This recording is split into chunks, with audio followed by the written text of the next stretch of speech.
have a young lady that's leaving for a trip. Well, she is basically held hostage in her own garage because the organizer of the HOA, Diane, decides that the water sprinkler needs to be turned on that day and not a day later. Now, the sprinkler system is in this woman's garage, and Diane scheduled the appointment for that day so the guy who handles that can come turn on the sprinklers.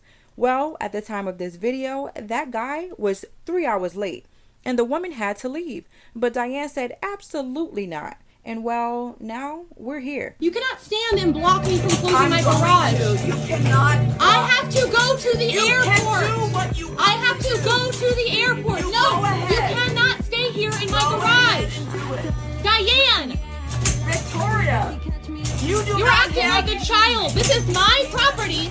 And what she does is she organizes some of the HOA stuff. So we pay an HOA that exclusively does things like pick up the snow, water the grass, plant flowers in the springtime. Okay? The sprinkler system for that is in our garage for some reason. And twice a year, the sprinkler technician has to get in so that in the spring he can turn the sprinklers on and in the fall he can turn the sprinklers off. Okay? Diane is the one who schedules that. She's usually very rude. She usually does not think about us or really ask. She's not our landlord. She has no control over our unit, even though she thinks she does. She has no official job or title or anything like that. She is just the person who does the scheduling for our HOA. She told us that this technician was coming at 8 a.m. We said, okay, fine.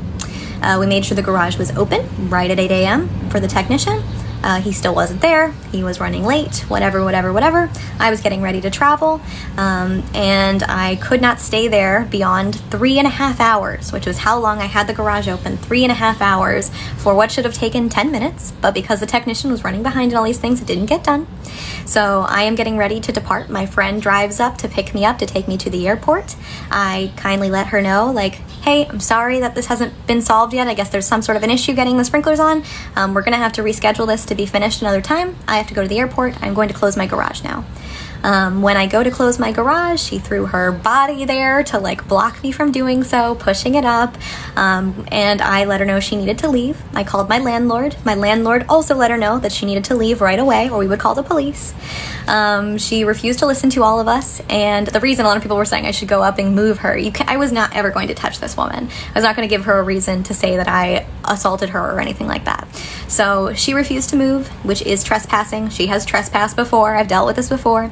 I called the police. Finally, the sprinkler guy was basically said to her, like, I can just come back another time and finish this. It's not a big deal. And then she was like, okay, fine, and moved out of the way after quite a whole ordeal of probably 20 minutes of all of this. The police arrived just as I'm leaving for the airport. They weren't very helpful, and I had to go, and I could not stay. I obviously caught my flight. I'm still dealing with all of that situation and with the police and this whole thing that has unfortunately had to escalate. I think she has issues, and I feel sorry and sad for her that her whole life is like really obsessive over us and the sprinkler system. Some people wondered if not letting the sprinklers be turned on meant that our grass was going to die. I live in Montana. It's still cold. There's still snow. It's early. There's no flowers planted. Nothing is going to die. And, you know, it's not a big deal. This is going to get rescheduled and dealt with.